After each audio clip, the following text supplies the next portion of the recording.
Bismillahirrahmanirrahim. Alhamdulillah wassalatu wassalamu ala Rasulillah wa ala alihi wa ashabihi wa atba'ihi wa mawalah. Rabbi shrah li sadri wa yassir li amri wahlul 'uqdatam min lisani yafqahu qawli. Allahumma ya muallima Adam 'allimna wa ya mufahhima Sulaiman fahhimna.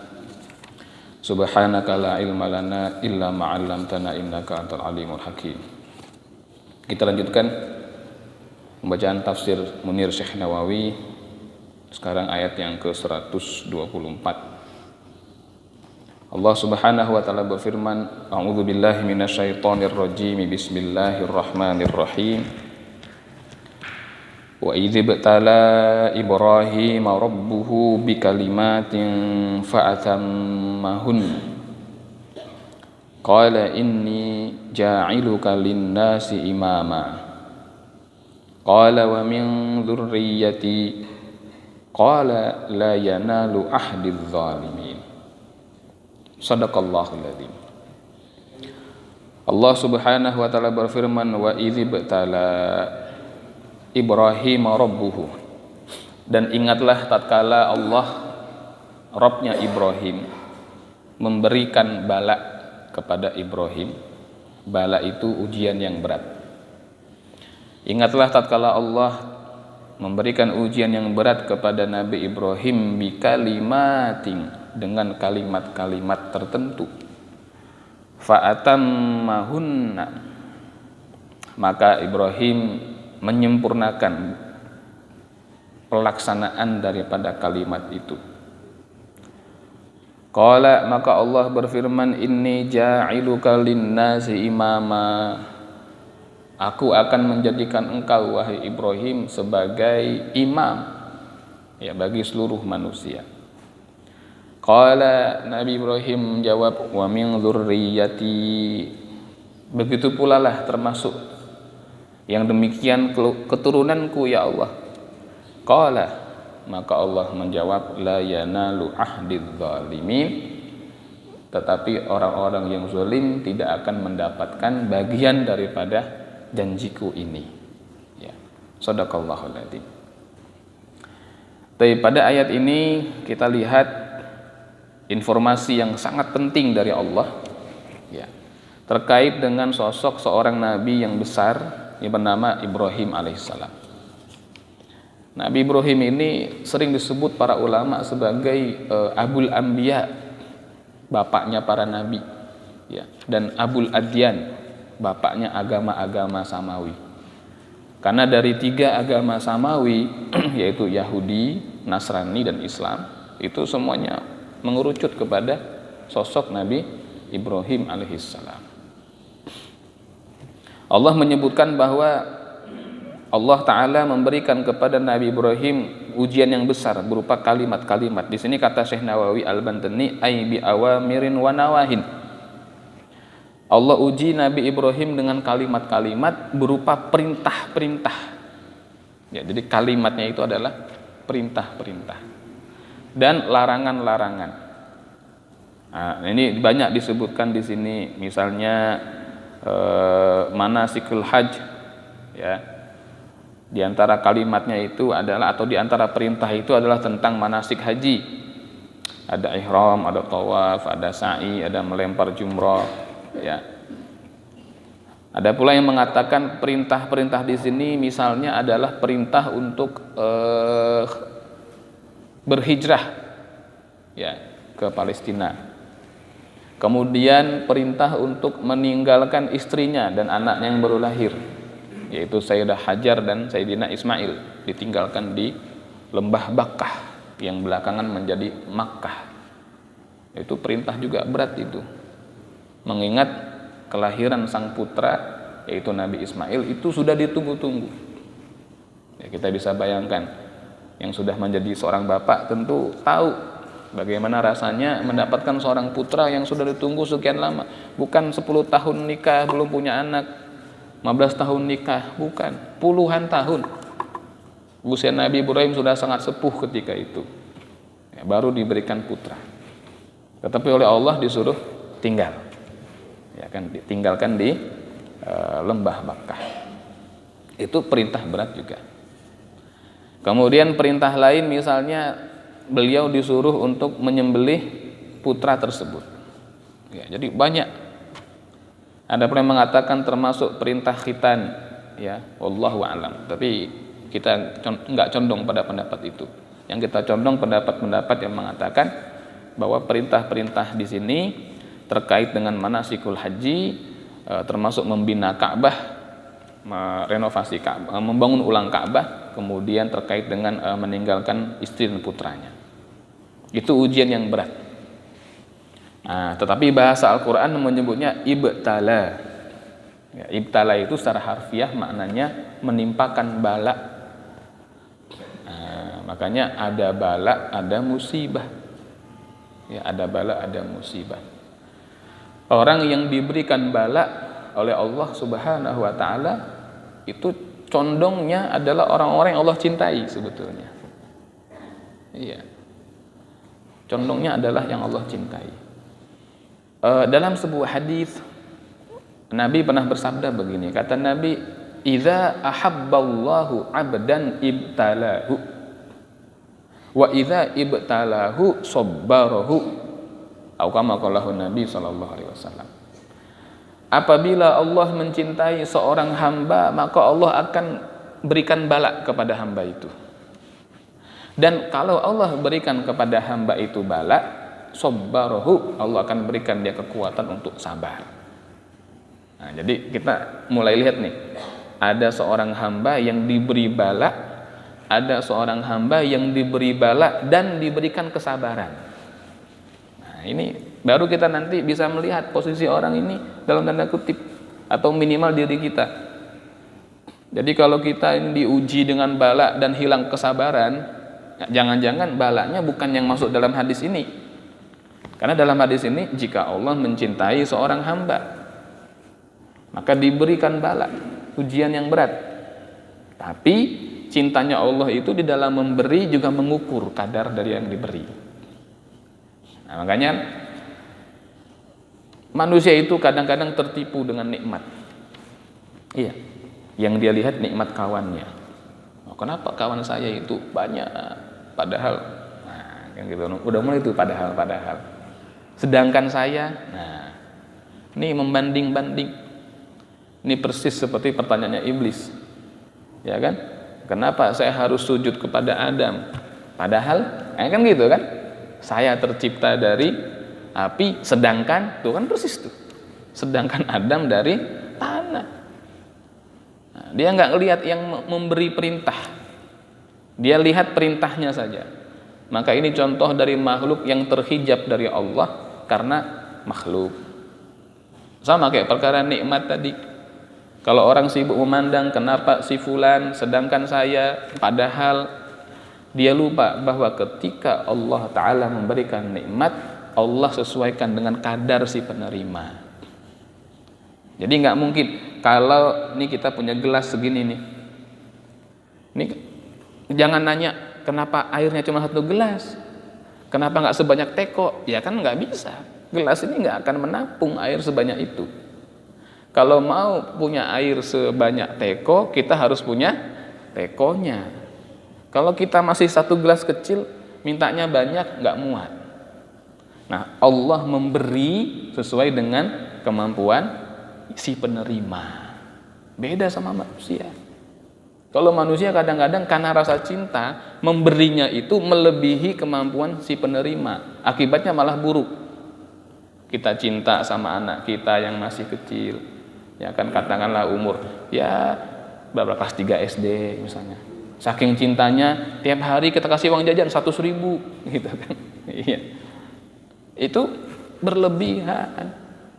Inilah manusia. Seorang suami cinta kepada istrinya, dia memberi kepada istri melebihi kadang-kadang. Nah, sehingga yang diberikan itu menimbulkan mudarat. Kalau Allah enggak. Allah memberikan sesuatu karena cinta, itu pas, sesuai. Jadi kalau kita merasa kurang, jangan mengkritik Allahnya, kitanya yang kurang. Kitanya yang belum mampu menerima nikmat yang besar. Pernah nanya enggak? kenapa saya belum jadi wali? Gitu kan. Ya, Haji Babi. Antum jadi wali belum? Alhamdulillah ya, wali murid ya. Alhamdulillah. Iya. Ya kan. Salat banyak, ngerasa zikir banyak, kok belum jadi wali nih? Kok belum punya keramat ya gitu kan. Iya. Keramat belum, keramat sudah gitu kan. Iya, lumayan. Kenapa? Belum mampu. Orang kayak kita pengen kayak Sunan Bonang, nunjuk aren jadi emas. Ya, gitu kan. Iya. Sunan Bonang udah nggak butuh duit. Ya kan? Kalau kita masih rakus sama duit, yang ada itu kita salah gunakan buat menambah kekayaan pribadi. Nah, itu contoh. Jadi Allah tidaklah memberikan sesuatu kepada hamba jika Allah cinta kepada hamba itu, melainkan si hamba diberikan kemampuan sabar. Nah, termasuk sabar mengelola itu. Kalau Allah nggak kasih kesabaran, maka setiap orang kaya pasti maksiat. Kalau nggak Allah kasih kesabaran. Tapi banyak orang kaya muslim itu Allah kasih kekayaan luar biasa, dia sabar. Ya kan? Dia tidak gunakan itu untuk melanggar larangan Allah, justru untuk menegakkan perintah Allah. Itu contoh kesabaran. Begitu pula dalam menerima bala. Orang yang Allah cintai, begitu dia diberikan bala, Allah berikan kesabaran. Nah, sekarang sabar terhadap bala itu bagaimana? Sabar terhadap bala itu setidaknya itu ada tiga bentuk. Ya, ada 3 bentuk kesabaran. Sabar pertama, sabar di dalam menerima bala itu. Sabar dia, nerima itu sabar. Ya. Sabar yang kedua adalah sabar untuk berusaha keluar dari bala. Jadi nerimanya dia sabar, berusaha keluarnya dia sabar. Yang ketiga, dia sabar menerima hasil akhirnya. Contoh sakit. Ada orang ya kan rajin olahraga, hidupnya sehat, makannya nggak pernah gorengan, dia nggak suka sama tukang gorengan misalnya gitu kan. Iya, rebus-rebusan aja, kukus rebus, minumnya air putih, nggak pernah minum kopi, olahraga rajin, tidak merokok, tahu-tahu sakit jantung. Ada nggak? Banyak. Yang tukang hisap malah sehat-sehat walafiat, kadang-kadang begitu. Yang ahli hisap gitu kan. Kopi udut, malam begadang gitu kan, sehat bener hidupnya. Ya kan, utang banyak nggak mikir gitu kan. Itulah, kita nggak tahu. Dia kalau dia diberikan bala, tahu-tahu sakit, cepet. Nah, sabar pertama, dia harus sabar nerima itu. Oh, ini takdir. Ya kan? Ini kehendaknya Allah. Allah maunya walaupun saya sudah olahraga, sudah ini tetap sakit, mau gimana? Nah, jadi dia nggak bertanya kenapa, nggak nanya, loh kenapa ya Allah? Dia nggak nanya kenapa saya udah olahraga, saya nggak ngerokok, saya nggak nanya begitu, udah. Nggak nanya kenapa. Jadi kadang kita bingung kalau ada orang nanya nih sakit, ya kan? Kenapa bisa sakit Ustadz? Waduh, kenapa ya? Iya, kita bingung kenapa bisa sakit ya kan? Nah, jadi sabar menerima itu, sabar. Yang kedua, sabar berusaha keluar dari bala. Karena dia sakit, dia sabar berusaha keluar. Sabar berobatnya, ya kan? Itu perlu kesabaran tuh. Kesini nggak cocok. Kata Nabi, likul lida indawa, setiap penyakit ada obatnya. Tapi itu hadis belum berhenti. Ada lanjutannya. Kalau cocok obatnya sembuh, begitu kata Nabi. Kalau cocok, maka ada. Kita sakit kepala, minum ini, kata orang dia dengan wasilah obat sembuh, obat A. Kita coba belum, coba obat B. Nah, itu harus sabar.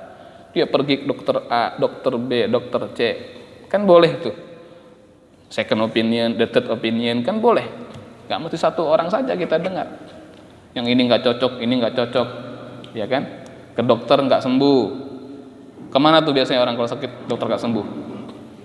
Ke alternatif, ya kan? Nggak sembuh juga, kemana lagi? Dukun, la ilaha illallah. Iya, kalau dukunnya, dukun apa dulu nih gitu kan? Ya kan, dukun beranak salah sasaran ya kan? Iya, sakit jantung dukun beranak. Nah, itu contoh orang nggak sabar tadi itu, ya dia sakit, ke dokter nggak sembuh, sirik, kan nggak sabar berarti. Padahal Allah mau dia sabar. Jadi sabar menerima sakit itu, sabar berusaha keluar dari sana, dan sabar menerima hasil akhirnya. Lah kalau kata orang Jawa, ndilalahnya udah kesana kemari nggak sembuh juga, ya sabar. Hasil akhirnya di tangan Allah. Nah itu contoh ya, sabar dalam menerima bala. Jadi bukan diberikan bala sabar terus diem aja, nggak berusaha keluar, itu nggak boleh. Ya nggak boleh. Ya kecuali sudah semakam dengan Nabi Ayub alaihissalam gitu. Iya. Sakit sekian lama, kata istrinya, Mas berdoalah kepada Allah. Sampean ini kan Nabi, pasti kabul. Kata Nabi Ayub, saya sehat berapa lama dek? Ya sudah lebih 20 tahun. Lah sakit baru berapa tahun? Katanya begitu. Ya kan? Saya malu minta sehat. Nah itu Nabi Ayub. Lain itu. Ya. Kalau mau nyamai itu mimpi. Ya itu Nabi, nggak bisa. Nabi itu walaupun bukan Rasul, makomnya masih lebih tinggi daripada wali-wali. Kita wali aja belum. Nah tapi cintanya Allah itu diberikan kepada siapapun. Sekecil apapun makom dia, walaupun sangat rendah, asal dia masih punya iman, itu Allah masih cinta sama dia. Nah tinggal cintanya kan nanti bertingkat. Nah itu ya Allah cinta Nabi Ibrahim. Allah berikan kepada Nabi Ibrahim itu kalimat perintah-perintah, fa'atammahunna, maka Nabi Ibrahim bisa menyempurnakan dalam tanda kutip. Betul nggak Nabi Ibrahim bisa menyempurnakan itu? Atau Allah yang sempurnakan? Allah, kan gitu. Makanya kalimatnya fa'atammahunna. Kita ini ada kalimat kalau habis dapat nikmat, lalu nikmat itu bisa kita gunakan untuk kebaikan, kita nyebut apa? Alhamdulillahilladzi bi ni'matihi tatimmus sholihat, kan gitu. Segala puja bagi Allah yang dengan nikmat Allah amal soleh jadi sempurna. Jadi kita ini bisa sholat bukan karena diri kita, Allah. Kita sholatnya sempurna, wudunya sempurna, nutup aurat sempurna, bukan karena kita, bukan karena kita punya baju, bukan. Banyak orang punya baju di lemarinya nggak sempat pakai. Dia lagi mandi, buka aurat, nggak keluar lagi. Iya, yang di lemari itu nggak kepake bajunya sama dia. Jadi Allah yang memampukan kita untuk bisa memakai pakaian kita. Jadi kita harus tertanam nih, setiap perintah dan larangan yang bisa kita tegakkan dengan sempurna itu semua dari Allah. Nah itu adabnya Nabi Ibrahim begitu, ya kan. Lalu kata Allah, inni ja'iluka linnasi imama, wahai Ibrahim aku akan jadikan engkau sebagai imam. Ini ada beberapa pandangan ulama tafsir terkait ayat yang ini. Ada yang mengatakan bahwa bagian yang ini sama yang awal tadi itu nggak berhubungan. Jadi bukan karena Nabi Ibrahim berhasil melaksanakan perintah Allah maka beliau dijadikan imam, bukan begitu. Ya ini nggak ada hubungannya. Jadi itu satu hal, ini hal yang lain. Ada juga ulama yang mengatakan, oh ini terkait katanya. Beliau dijadikan imam karena berhasil melaksanakan perintah-perintah yang tadi. Wallahu alam. Ya memang terbuka ruang untuk berbeda pandangan. Apapun itu, yang menarik adalah setelahnya. Setelah Allah menyatakan inni ja'iluka linnasi imama, aku jadikan engkau Ibrahim sebagai imam, sebagai pemimpin. Berarti ini kan Allah memberikan kemuliaan kepada Nabi Ibrahim. Ya, kemuliaan sampai hari kiamat. Sampai orang terakhir menegakkan sholat di muka bumi, dia masih baca Allahumma sholli ala sayyidina Muhammad wa ala ali sayyidina Muhammad kama shollaita ala. Itu siapa nanti nih orang terakhir di muka bumi yang menegakkan sholat? Karena kalau kiamat terjadi kehancuran itu udah nggak ada yang sholat. Yang terakhir sholat masih baca itu. Kemuliaan buat Nabi Ibrahim alaihissalam. Tapi apa reaksi Nabi Ibrahim? Kata beliau, wa min dzurriyyati. Ya Allah, gitu kan?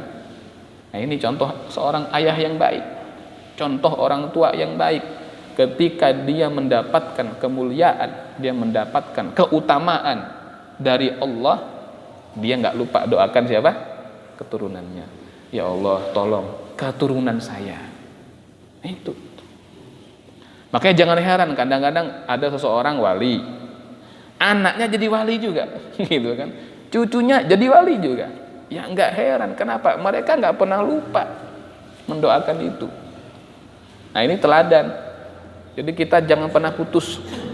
Anak saya sudah besar Ustadz, sudah menikah, sudah punya anak. Loh, tetap anak kita itu, walaupun dia sudah punya anak. Anak saya udah putih juga rambutnya gitu kan, udah sama saya udah kayak adik abang misalnya gitu kan. Iya. Tetap anak. Jadi tetap namanya orang tua. Jadi gini, seorang tua harus terus mendoakan kebaikan untuk anaknya, dan seorang anak harus terus mendoakan kebaikan untuk orang tuanya. Itu nggak boleh putus itu. Ya. Ada seorang anak, orang tuanya meninggal, berhenti mendoakan? Enggak.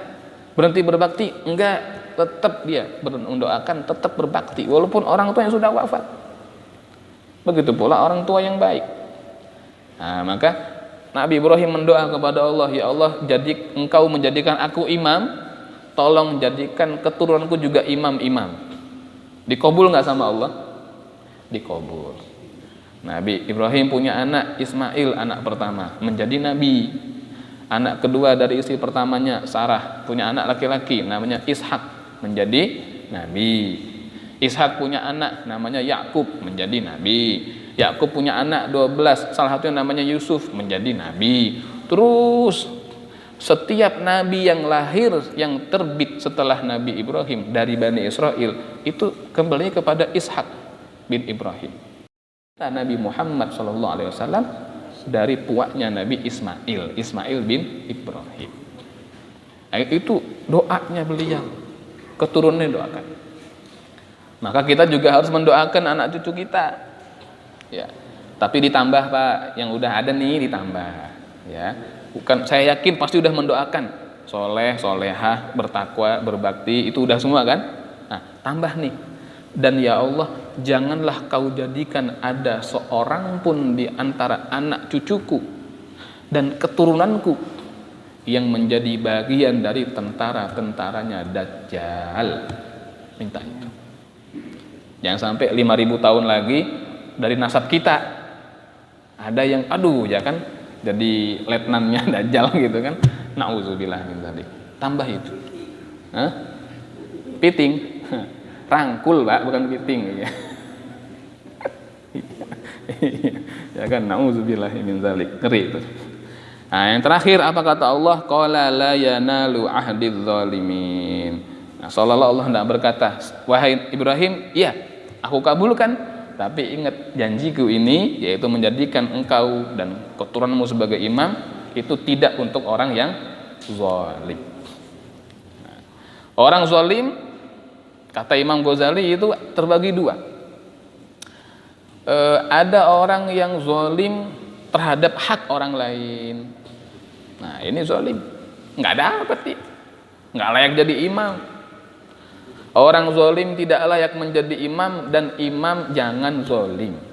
Nggak boleh imam tuh zalim, nggak boleh. Imam apa nih Ustadz? Imam apa aja lah, ya kan? Imam sholat juga sama. Ya iyalah. Emang kenapa sebelum sholat sawu sufufakum sambil ngelihat, wah ini ada orang sepuh nih, udah geter-geter berdirinya gitu kan? Nah, diperhatiin gitu. Iya, kita perhatiin. Nah, itu imam juga harus adil. Ya, ya nggak boleh imam nggak adil. Imam dalam keluarga suami harus adil. Ya, imam di lingkungan RT RW harus adil. Jadi orang zolim tidak boleh menjadi imam, dan imam tidak boleh berlaku zalim. Itu hak orang lain kaitannya. Tapi ada juga zolim itu zolimun linafsihi, zolim kepada diri sendiri. Siapa itu? Orang yang melanggar aturan Allah. Itu kan zolim. Ya kan? Kenapa kita membaca doa Nabi Adam ketika taubat, Rabbana zalamna anfusana wa illam taghfir lana wa tarhamna lanakunanna minal khasirin. Ya Rabb, kami sudah menzalimi diri kami sendiri. Bagaimana caranya? Berbuat dosa. Lawang kita lahir ini enggak bawa dosa. Suci, fitrah, dalam keadaan mentauhidkan Tuhan semesta alam. lalu berbuat dosa. Ketika orang mencuri, berarti dia sudah merelakan dirinya dipotong di nerakanya Allah. Ketika seseorang itu memakan harta anak yatim secara zalim, berarti dia sudah merelakan dirinya memakan nanahnya neraka. Nauzubillah min dzalik. Itu kezaliman kepada diri sendiri. Nah, jadi seolah-olah Allah tidak mengatakan begini, Ibrahim, akan aku jadikan imam keturunanmu kecuali yang zalim terhadap dirinya, maknanya tidak patuh kepadaku, dan yang zalim kepada orang lain. Ya, tersangkut dengan hak adami. Ya, nauzubillah tsumma nauzubillah min dzalik. Walhasil dari satu ayat ini kita berharap mudah-mudahan Allah Ta'ala berikan taufiknya kepada kita sehingga kita dapat melaksanakan perintah Allah ya dengan sebaik-baiknya, ya dengan semaksimal mungkin, dan mudah-mudahan anak cucu kita Allah jadikan orang-orang yang soleh dan solehah, orang-orang yang bertakwa, orang-orang yang berbakti, orang-orang yang berilmu, dan dijauhkan dari segala musibah dan bala yang kita tidak sanggup menampungnya. Amin ya rabbal alamin. Saya kira itu cukup. Yang akan datang insyaallah kita baca ayat 125 ya dari suratul Baqarah. Wa idz ja'alnal baita masabatan linnas wallahu a'lam bissawab. Semoga ada manfaatnya. Kafaratul majlis. Subhanaka Allahumma bihamdika asyhadu an la ilaha illa anta astaghfiruka wa atubu ilaik. Allahumma shalli ala sayyidina Muhammad wa ala ali sayyidina Muhammad. Assalamualaikum warahmatullahi wabarakatuh.